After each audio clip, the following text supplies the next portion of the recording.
Beach games 2025 के शुभारंभ अवसर पर हमारे बीच में उपस्थित, जिन्होंने बड़ी मेहनत से, उत्साह से, स्वयं इनिशिएटिव लेके इस गेम्स को सफल बनाने के लिए प्रयास किया है, वैसे दीव दमन के हमारे प्रशासक आदरणीय प्रफुल्ल पटेल जी, हम सबको प्रोत्साहित करने के लिए हमारे बीच में विशेष उपस्थित आदरणीय एडमिरल डी.के. जोशी जी, श्री के कैलाशनाथन जी,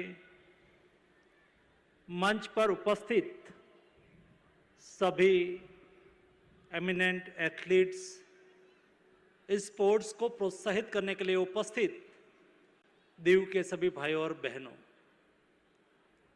आज का प्रसंग मेरे हिसाब से बहुत महत्वपूर्ण प्रसंग है। मैं यहां से दीव फोर्ट को जगमाता हुआ देख रहा हूं। समुद्र में आज के कार्यक्रम को उत्सव के रूप में मनाने के लिए हमारे मछुआरे भाइयों ने अच्छी बोट सजाई है, यहां लहरें उठ रही है। दोस्तों, ये लहरें नहीं है, ये लहरें के साथ उमंग और उत्साह है। यहां रेत का बीच है। दोस्तों, रेत एनर्जी का प्रतीक है। मैंने यहां एनर्जी देखी। हम रास्ते में सब लोग आ रहे थे, हमारे देश के एथलीट, हमारा देश का भविष्य, हमारे देश के नौजवान एक उत्साहित होते हुए खेल रहे थे। हमारे छोटे छोटे युवा उसके एम्बेसडर के रूप में एक खेल का महत्व हमें बता रहे थे। दोस्तों, देश विकसित भारत की ओर मोदी जी के नेतृत्व में आगे बढ़ने लगा है। विकसित भारत केवल इंफ्रास्ट्रक्चर नहीं है, विकसित भारत में युवा सशक्त हो, विकसित भारत में एक अच्छी एथलीट्स इकोसिस्टम हो। दोस्तों, विकसित भारत यानी कि जब देश आजादी का शताब्दी वर्ष मनाता हो, तब स्पोर्ट्स में देश 1 से 5 क्रम में हो। इस लक्ष्य के साथ मोदी जी आगे बढ़ रहे हैं। दोस्तों, हम केवल नया भारत केवल युवाओं को स्वप्न नहीं दिखाते हैं, लेकिन ये मोदी का भारत है और स्वप्न भी दिखाते हैं और स्वप्न को साकार करने के लिए पाथवे भी तय कर रहा है। यही पाथवे का नाम है खेलो इंडिया। दोस्तों, देश में खेलो इंडिया के द्वारा स्कूल गेम्स आयोजित की जाती है। इस स्कूल गेम के द्वारा देश की टैलेंट को आइडेंटिफाई करी जाती है। खेलो इंडिया स्कूल गेम्स टैलेंट को आइडेंटिफाई करता है। एक टैलेंट आइडेंटिफाई होने के बाद डीएलएस स्कूल के द्वारा उसको नर्चर करा जाता है और नर्चर करने के बाद हर स्टेट में एक सेंटर ऑफ एक्सीलेंस का आयोग का व्यवस्था की गई है, जिसमें एथलीट को अच्छी ट्रेनिंग दी जाती है और उनके बाद देश में खेलो इंडिया यूथ गेम्स, खेलो इंडिया बीच गेम्स, खेलो इंडिया विंटर गेम्स, खेलो इंडिया ट्राइबल गेम्स, खेलो इंडिया नॉर्थ ईस्ट गेम्स। दोस्तों, खेलो इंडिया के माध्यम से सारे वर्ष नंबर ऑफ टाइप की कंपटीशन आयोजित होती रहती है और उसका नतीजा ये निकला है, परिप्रेक्ष्य बदलने लगा है।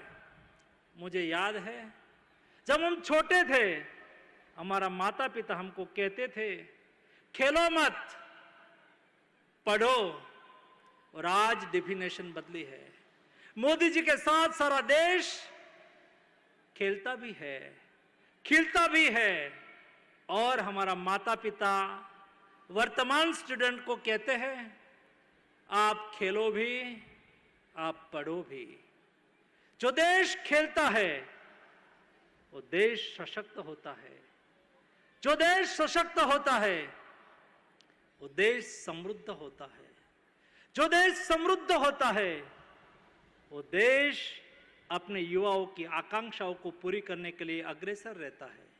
दोस्तों, देश मोदी जी के नेतृत्व में बदल रहा है, आगे बढ़ रहा है, नया भारत का निर्माण हो रहा है और नया भारत का नवयुवान आज फिट इंडिया के द्वारा, फिट इंडिया के माध्यम से वो फिट रहने की कोशिश कर रहा है। स्पोर्ट्स को जीवन मंत्र बना रहा है।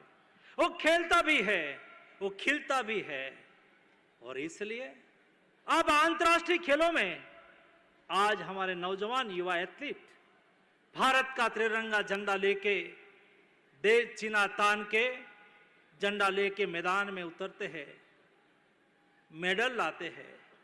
इस बार ओलंपिक्स में भी हमने अच्छा प्रदर्शन करा और हम 11 ऐसे स्पोर्ट थे जिसमें 4th पोजीशन पर रहे। जिस 4th पोजीशन वाले हमारे एथलीट आने वाले दिनों में ओलंपिक्स में मेडल लेके आएंगे। पैरा ओलंपिक्स में हमारे एथलीट ने 29 मेडल जीते। दोस्तों, ये देश में टैलेंट की कमी नहीं है, ब्रेन पावर की कभी कमी नहीं थी, कभी कमी नहीं है। सवाल केवल इतना ही है, उसको नर्चर करके उसको अपॉर्चुनिटी देना। आज मोदी जी देश के यूथ को प्रोत्साहित कर रहे हैं, उसको दिशा दे रहे हैं। उनके लिए my Bharat single window platform के द्वारा युवाओं में रही शक्तियों को चैनलाइज कर रहे हैं। उसमें छुपी हुई एथलेटिक क्षमता को खेलो इंडिया के द्वारा प्लेटफॉर्म दे रहे हैं और हमारे देश के नागरिकों को प्रोत्साहित कर रहे हैं। और इसीलिए ही आज का कार्यक्रम की मैंने भव्यता देखी, ये उसका प्रतिबिंब है। यहां 15,000 से अधिक लोग इकट्ठा हो, छोटा सा दीव में इकट्ठा हो, 1300 से अधिक एथलीट यहां आया हो, 2000 से अधिक संख्या में एथलीट और उसका स्टाफ, उसका कोच सहित संख्या यहां उपस्थित हो।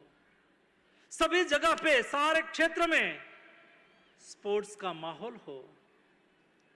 और दीव ने तो हमारे देश के एथलीट को ऐसा स्वागत करा है, मैं गदगदित हूं दोस्तों। उसका हौसला बढ़ाया है, उसकी अच्छी हॉस्पिटैलिटी करी है। मुझे आज सुबह में कई एथलीट मिले जो कल पहुंच गए थे। उन्होंने मुझे कहा कि हमारी कल्पना भी नहीं थी ऐसी व्यवस्था यहां है। उत्साहित है।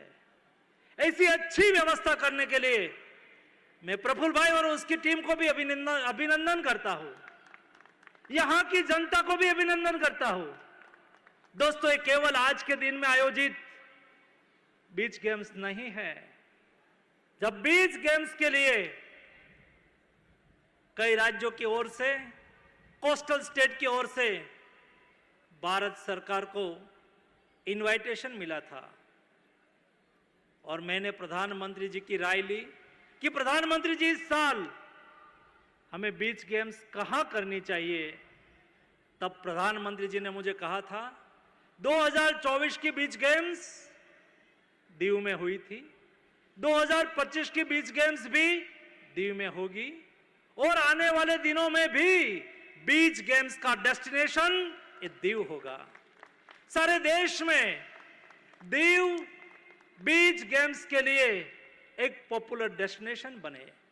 यहां का इंफ्रास्ट्रक्चर, यहां की व्यवस्था, यहां की सुंदरता, यहां की लहरें, यहां की बोटें, यहां का फोर्ट सभी देश के टूरिस्ट को अट्रैक्ट कर रहा है। स्पोर्ट्स टूरिज्म प्लेस के रूप में भी आने वाले दिनों में दीव अच्छी तरह से डेवलप होगा। मुझे प्रफुल्ल भाई बता रहे थे वेडिंग डेस्टिनेशन के लिए कई तैयारियां चल रही है। वेडिंग डेस्टिनेशन के लिए भी दीव एक बेस्ट डेस्टिनेशन होगा। दोस्तों, मुझे बदलते हुए भारत में आने वाले दिनों में दीव का एक महत्वपूर्ण स्थान आज मैं देख रहा हूं। मुझे खुशी है, मेरे एथलीट आज उत्साहित होके यहां सभी 30 स्टेट और यूटी के उत्साहपूर्वक मेरे एथलीट अपने अपने स्टेट के बोर्ड लेके भारत माता के तिरंगा झंडा लहराते हुए इस प्लेटफॉर्म से पास हो रहे थे और सामने बैठे हुए उनके स्टेट के लोग और यहां भी मंच पर उपस्थित उनके स्टेट से लोग उसको प्रोत्साहित कर रहे थे। दोस्तों, कोई व्यक्ति को जब प्रोत्साहन मिलता है ना, उसका हौसला बढ़ाता है, और जिसका हौसला बढ़ता है ना, उसमें कुछ करने का जोश आता है, और जिसके मन में जोश आता है, ये कुछ करके दिखाता है। ये मेरे एथलीट मेरे देश के लिए कुछ करके दिखाएंगे और भारत का तिरंगा झंडा इंटरनेशनल प्लेटफॉर्म पर जाके लहराएंगे। ऐसी अपेक्षा के साथ आप सबको मेरी ओर से हार्दिक शुभकामनाएं, अनेकानेक शुभेच्छाएं। धन्यवाद।